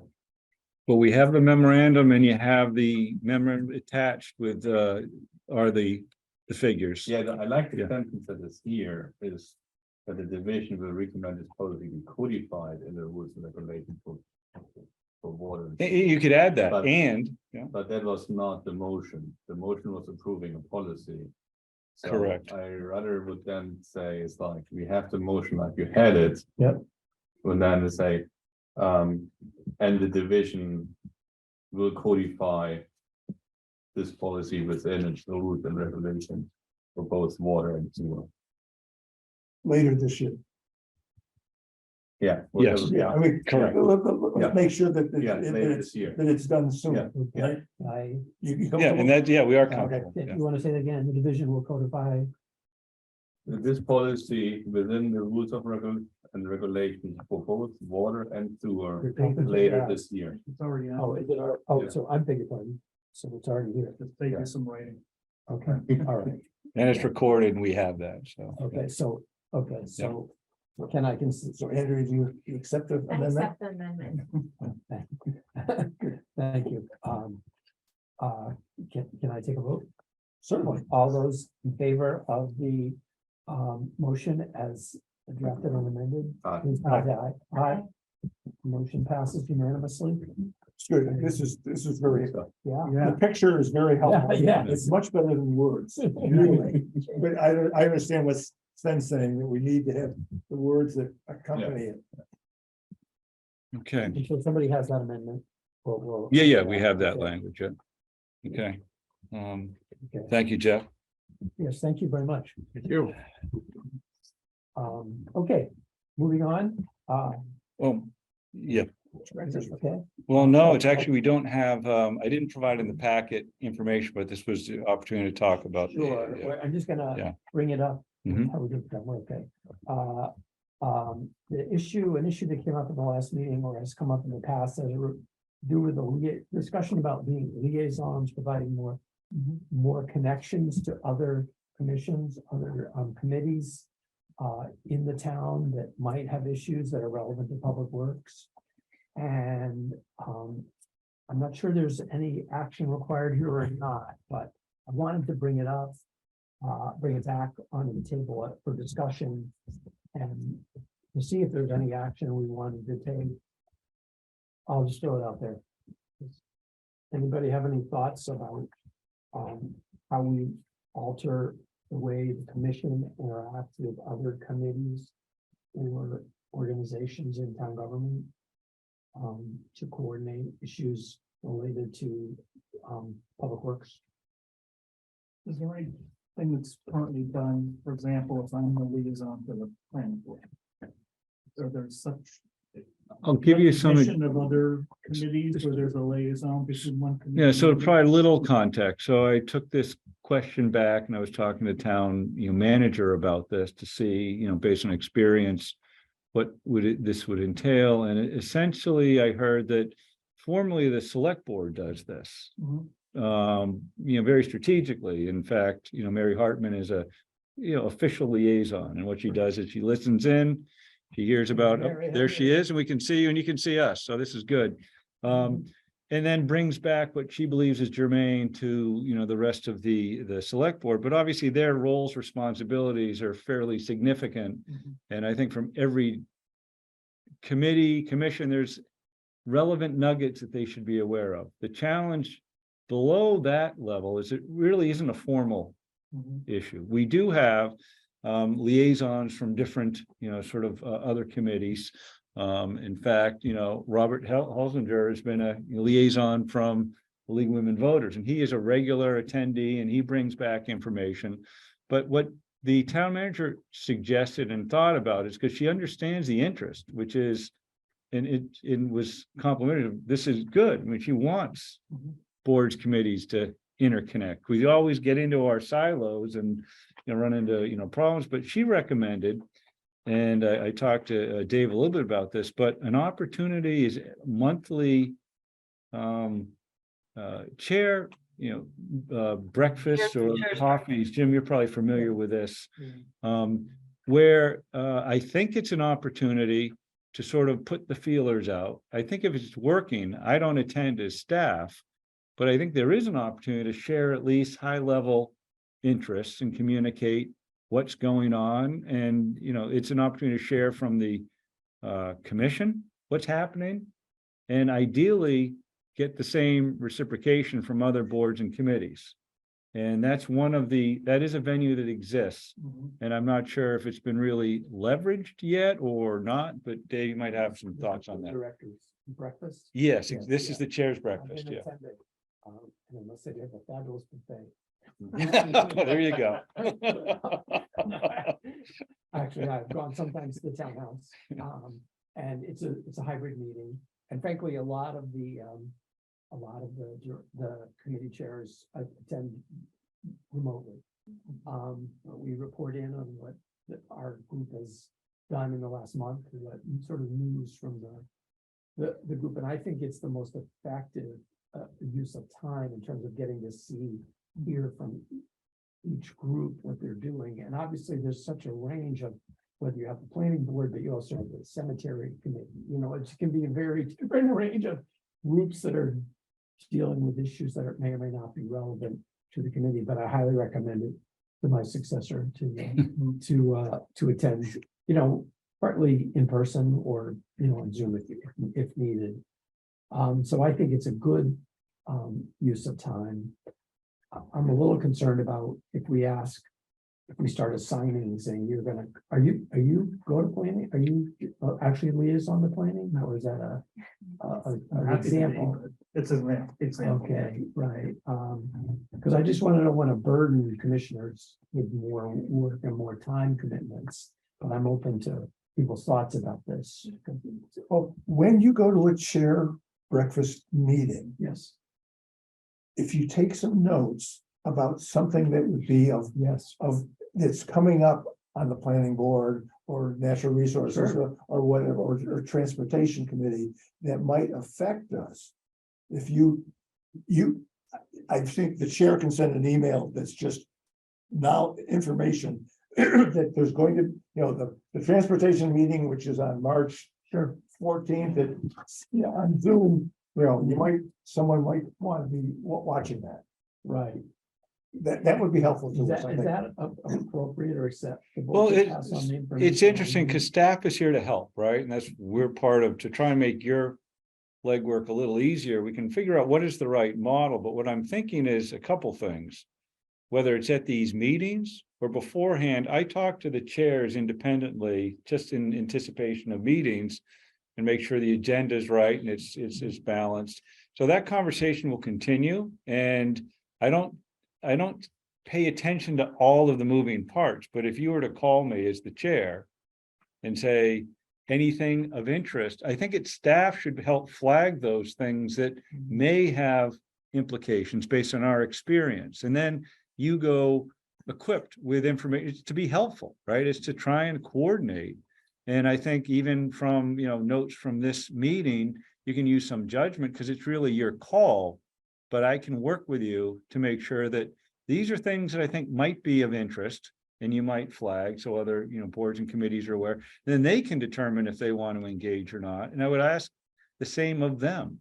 I think I don't know the model, so I don't want to presume it doesn't already happen this way, but if you start doing this and indicate this interest, then I think that might be a model that works across the board. Not every committee or board has staff, but many of the ones that do a lot of regular routine work do. And I think if we can kind of create that, and I know the town manager is interested in, she wants departments, committees, boards, working collectively. I know the select board is interested in the same thing. So that's a thought, and now the question is, do you hear something, talk to me, and then I push out an email?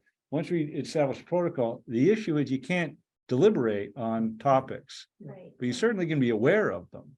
So I've got a different thought. Next meeting, let's go back and bring from November or December or January, what that list was that Alan had put together for us. And pick one or two committees. Each of us, if we're willing to pick one.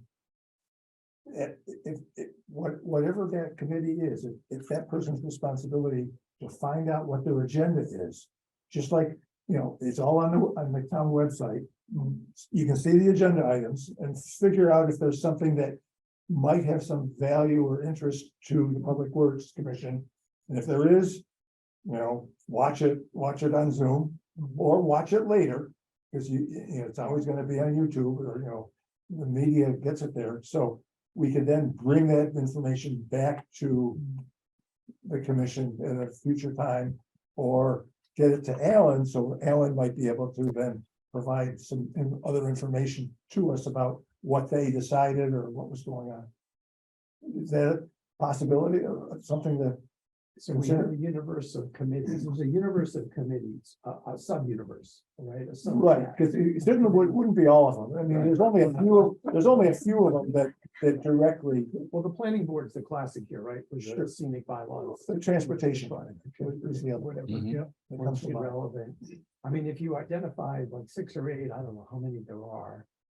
And said, Andrea can take 5 of them, and the rest of us, we'll take 1 each.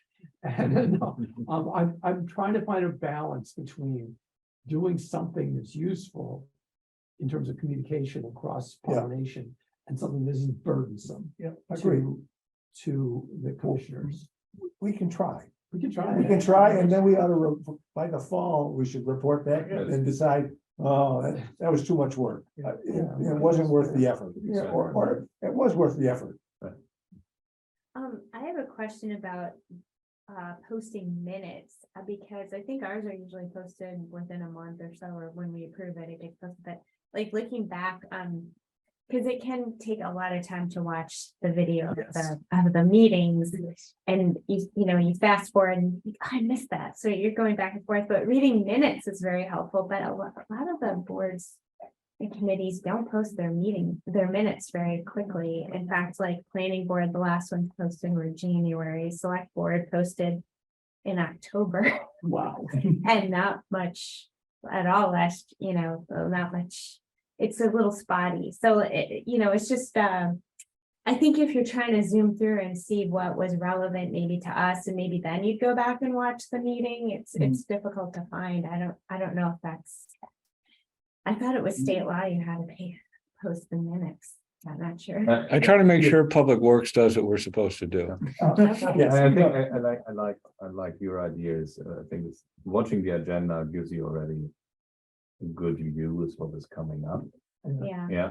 you still Um, have to I like watch that the idea. meeting. Yeah, yeah, well, I should do alert and you get it sent. to yeah, you, and but it's, See it. they're usually on YouTube within a week For Yeah. a minute, of the yeah. meeting, so it just like what said, or if you don't want to watch the whole thing, because there's an art, their discussion is near the end, wait a week and then search it. Yeah, yeah. That makes sense. Okay, so I think next week, That's next fine. meeting, let's all look at what the list was and figure out if there's a short list, even shorter than your 7 or 8. Okay, right. That we could consider. Yeah, I like that. All right, idea. so we'll come back with we don't need a motion for this. No, We'll just come back with a short list Mhm. of committees. That might be of interest. Worthy of attention, okay. Okay, great. Director's report. Yeah, we're doing great. So That's my goal. we're gonna see, My job. that's your job. So far, we're doing all right. So Like engineering. let's see if we can Thanks, Jim. Moving along. hopefully. Thank you. All right. Steve Dukran, Town Engineer, welcome. All right, It's a nice picture. Yes, there we go. And I guess part of the, say, Linda Collins is now sort of helping formatting and working with the commission. So there's a little different look and feel, and it's got a different, Thank you, Linda. hands on it. So Linda is working hard to sort of, I'd say herd the cats, but anyway, with that said, we have, you know what, we're gonna start Highway and Grounds, I think. I'm sorry, excuse me. Linda's, shuffled the deck on us. I apologize. All right, Aaron McCloskey, Highway Ground Superintendent. All right, Again. Yeah. So. Oh. February was a busy month for us. We've been very involved with winter maintenance. While some folks say it's been a light winter, I don't know. Yeah. I tend Until last week. I tend to disagree. Our responses are not only when it snows heavily, it's also a lot of de-icing events as well. So we'll pay very close attention to temperatures and any precipitation that's coming through and potential freezing. So we've had quite a few de-icing events throughout the year, as well as some more recent significant plowing events. But it's busy. In between those, crews have been busy. This is Rideout Park. We're there again today. But this was a couple of weeks ago, doing some tree maintenance, pruning some of the large pine trees over there by the parking lot. You can see our aerial bucket truck. On the right-hand side, that was actually voted for replacement last year at town meeting. So that's been ordered and awaiting updates. So no ETA on that, but that's the old one that's still, in service and put to work very often. On the left-hand side, you can see one of our larger trucks with a chipper body on the hook, and then there's a chipper being towed behind it and shipping into the truck. So we had I think the previous meeting talked about a water main break on College Road. Highway and Grounds worked with Water and Sewer Division on repairing the trench, and this is progressions while the trench was being repaired. Some of the photos, you can see some of the crews from both Highway and Grounds and Water and Sewer out there repairing that trench. I want to sort of comment. Under Aaron's leadership, we are getting more capabilities. So this is not just a pothole. This is a pretty Wow, that was Yeah. extensive. a pretty extensive repair. And we're going to keep our eye on it. The question is, how long will that hold up? And it's not just let's do it through the season. If this holds up for a few years, it holds up for a few years. And this is all part of what we're trying to do to preserve the life where we can on certain roads. But So this is kind of a mix on the left-hand side. There's some kind of more than just pothole patching, but pothole patching as we go along. And you can see kind of roads, various conditions. We have various techniques that we use and methodologies of installing and repairing the asphalt. But On the right-hand side, we also have a number of barricades that are used seasonally, and with the upcoming Patriots Day parade in April, right around the corner, we are prepping, the close to 100 barricades that we're going to be putting out throughout town, working with police department for traffic control. So we don't buy new ones annually. We build them, we take good care of them, and we repaint all of them every year. So These are little details that, do matter and are appreciated by the town. And this is a photo of some of the de-icing materials, is the road salt. So those are familiar with the facility, we have the salt shed in the back, and then we also have the break the glass pile that I've referred to in a previous meeting, where there's the piles that cover in the tarp in the center photo right there, and tarp's held down with old tires. We're nearing the end of the season. We don't want to get stuck with a pile of salt outside. So as the season progresses, we take the cover off, and then we use our equipment to move that pile into the salt shed. With the anticipation that as temperatures warm up daily, there's more sun. The length of the day is becoming longer every day. Temperatures are rising. If there is precipitation and it freezes, it's going to be kind of less of a significant event. We can just then tend to store less on site as the season progresses. So we're in that phase right now. Just like to compliment you guys on the salting job. I go out with my dog early in the morning and we have some difficult hills and I just noticed they're always salted. I mean, right at a turn, right? Mhm. I'm really impressed with the job that you guys do. Yeah, the group does a great job of monitoring and watching what we do, and then also on that, applying only when needed. So it's not always blanketing and coating the whole town. Yeah. We're looking at hills and mains, certain things like that. Corners Yeah. or something. Yeah, it's impressive. That also speaks to some of the experienced staff too, retaining them, people who know each road, each Yeah. corner, Yeah. whatnot. That's Any other questions for Aaron? That was, I think, the last highway ground slide Great. for this. Thank you. Pavement markings, Yes. painting the lines for the parade. Mhm. Why? So that the roads look the best that they can with that many people coming to town and that significant of an event. So we try to, there's a lot of effort that goes into the town in preparation for the event, a lot of roadside maintenance, brush clearing, leaf cleaning, street sweeping, lawn repairs from plow damage, berm repairs, things like that. And we like to have the roads painted along the parade route, not the entire town. I So understand. we focus on the parade route so that it looks in So, tip-top condition. Do you for give all a sense of what's out. what that painting costs? I don't have the number right on the top of my head, but I can get you the number. Because the reason, I watched the select board hearing or meeting of legal women voters on what they're talking about for, the candidates. And one of the questions was, one of the comments that was brought forward was that we have to think about what we need to do and what we want to do, right? Mhm. And so I think as one of the public works commissioners, I think in public works, I think we want to spend a lot more money on roads repair and maintenance. And I think we need to think about what we spend all of our other money on too. And so that's why I brought it up. And the other question was, when do we typically do the lining of the streets, spring or fall? And I hope, Somewhere in between. well, I hope It really I hope depends. the answer is fall, because in the summer, the roads, it's light out until 7 or 8 o'clock at night. And so knowing that you're on one half of the road is one half, but it's easy to do. In the wintertime, it's more difficult. And my experience has been that throughout the winter, the yellow lines down the middle of the roads get deteriorated and you can't see them as well. The fog lines, sometimes you can't see them.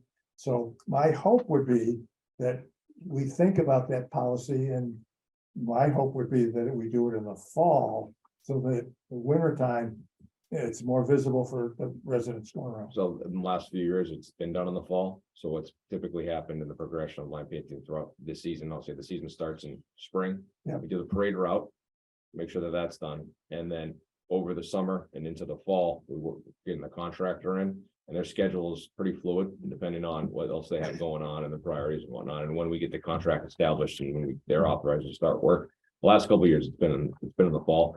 And it's the fine balance of, they schedule the work, we can get this one window. If we tell them no, then they're pushed out. And then we have to factor in weather conditions, because if it rains the night of and the night before, the roads are wet, we cannot paint the roads. Sure. We also have to make sure that if we know they're coming into town and it's scheduled, we go out and we start sweeping, because we don't want to, while we do townwide sweeping, roads become dirty. And what we don't want to do is put down the paint on top of debris, Yeah. because as the debris blows away, so does the paint. Right. So we coordinate closely with, line painting, and long lines are handled under engineering, contracted through the engineering group. We work closely with them.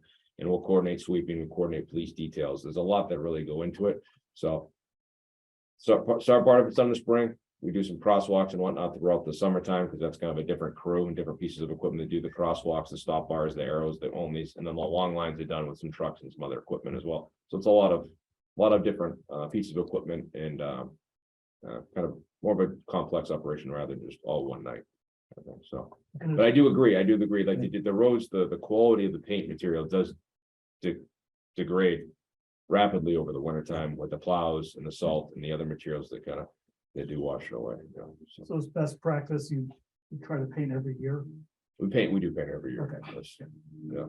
Yeah. We've also added some in-house capabilities as well with the right equipment where, Right, we crew. purchased a line painting machine recently, 2 years ago. We just started using it, so now that CPW crews, highway and grounds crews can paint things like parking lots, the lines in the parking lots. We could do some crosswalks in coordination with, engineering. We could do some small lines. We can't do long lines, we don't have the equipment, but so it's kind of a multifaceted. Also with trying to, the reason we bought the machine and made that investment so that we could reduce some costs and save some money, so that we're not paying a contractor premium price, and we can do it with our labor, more cost effective. Thanks, Aaron. Yeah. Thank you. Thank you. Thank you, Aaron. Steve Dukran?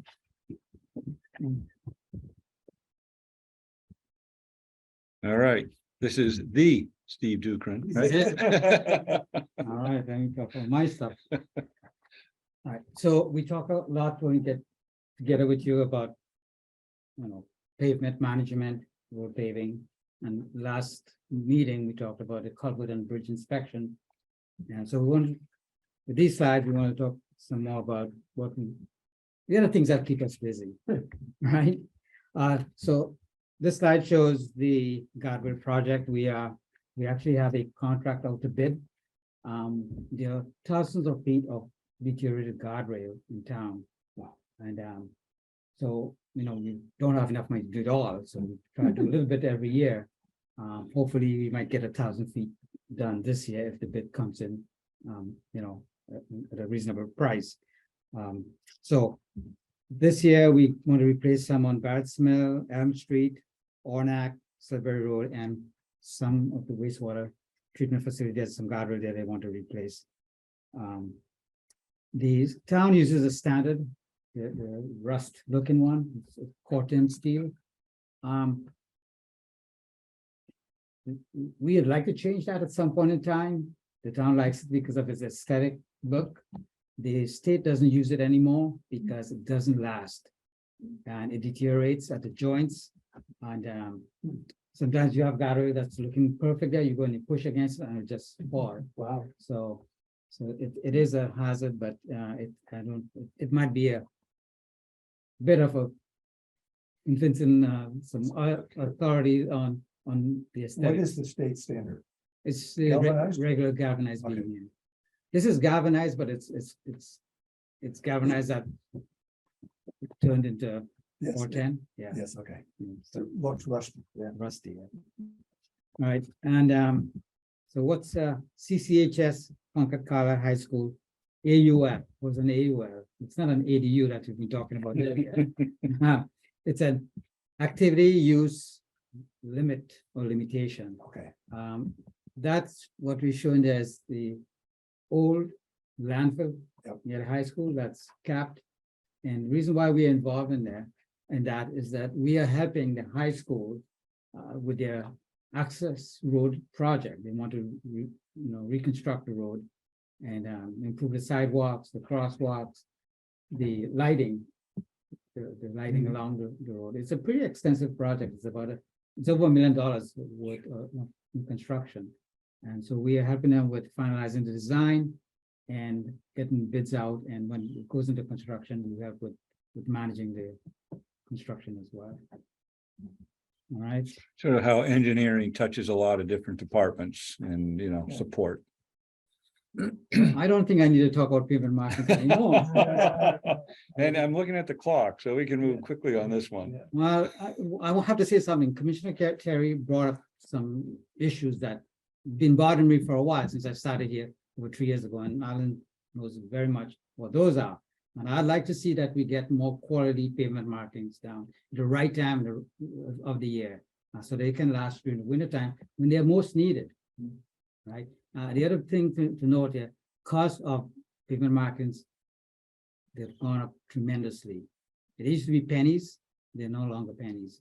An annual project would have been like $40,000-$50,000. Now it's in the $80,000-$90,000 a year. Is it the materials or is it the personnel? Or Both, don't you know? both, Okay. yes. And this last one, pretty nice rendering done by transportation planners, Aaron Stevens. This is of the Main and Wallen Street. Oh, okay. Yeah. Section. Okay. This project is funded by a grant, a shared street grant, $197,000 the town got. It's under design currently. It went through, discussions with the Historic District Commission, and they approved it. What it's intended to do is improve the pedestrian crossings by shortening the crosswalks. So there are bump outs on the north side and the south side. Walden Street comes on like this. And some plantings. And hopefully by tightening up the intersection, cars will slow down and proceed more carefully. All right. Last question. Please, yeah. Hopefully it's a quick question.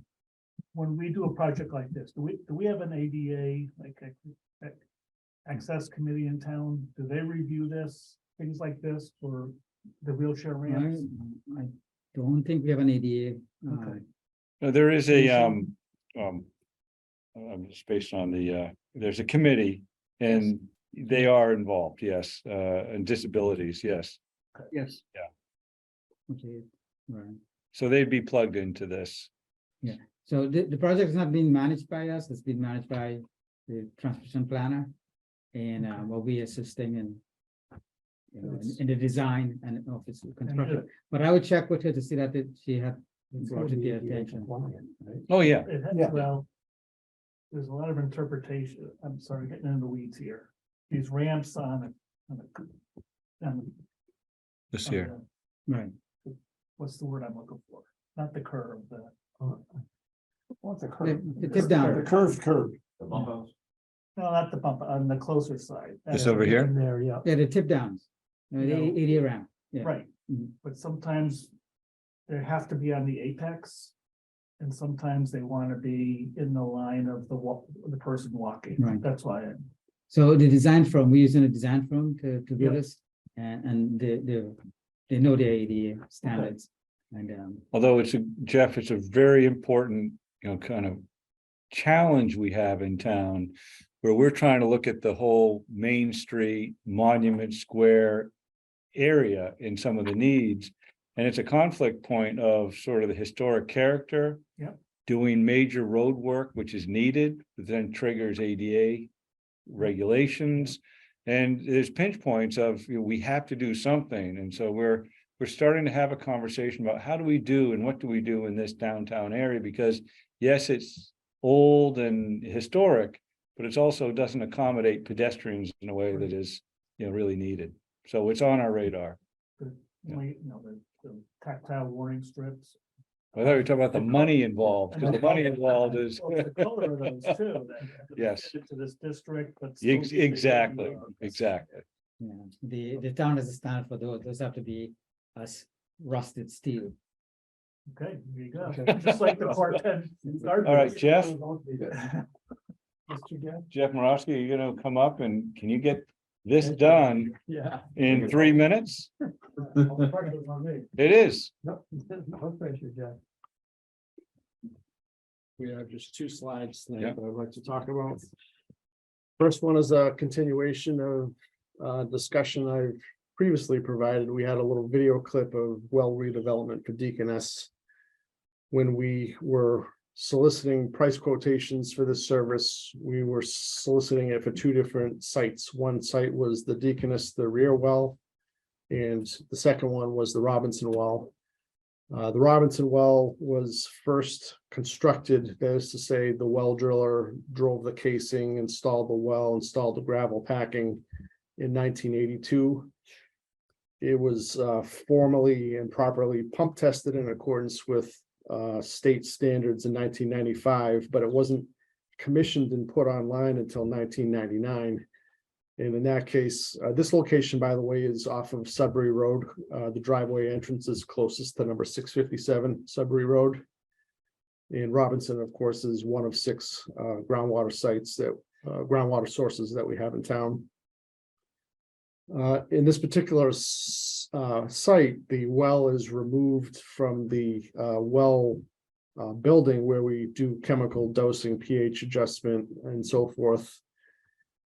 But this well was installed and put online, has been active since 1999. So it's been 24 years since it's been redeveloped. It hasn't been redeveloped since it went online.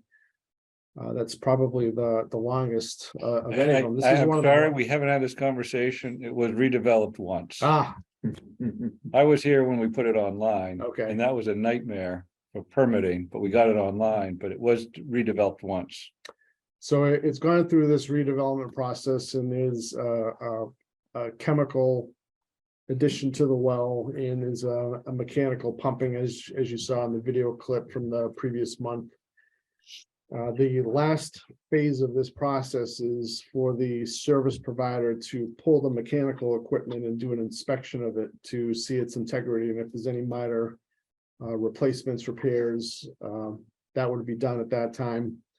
Just as a, for instance, for the Deaconess back well, we had a brand new motor sitting on the shelf waiting to be installed at that particular location. So the service provider is targeting Friday of this week to do the reinstall of the mechanical elements of the well, the pump and the motor and so forth. And we also have to disinfect the well and then collect a bacteria sample, have it analyzed to make sure that we don't have any pathogens. So that's scheduled to finish up late this week. It could go into early next week. This last slide, and we're doing good on time. My operations crew, in their ingenuity and foresight, they put together and they fabricated a test assembly where they put together 10-inch diameter ductile iron pipe with restrained caps. They were able to fill this pipe section and pressurize it and do training in-house on tapping and drilling corporations.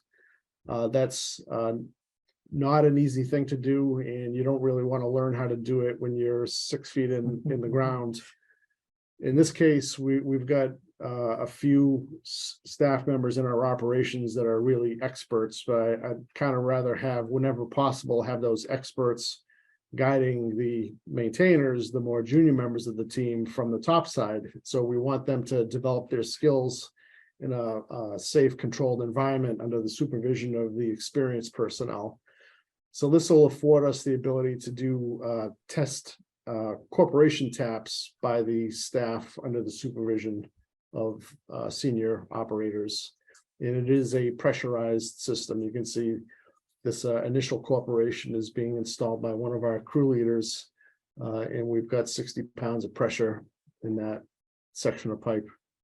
That's Nice. cool. Yeah, that's cool. That's impressive. I'll tell you, with the water sewer, and when Jeff is, when we got him on board, has always been, he's been known as the professor in other systems. He likes to teach people.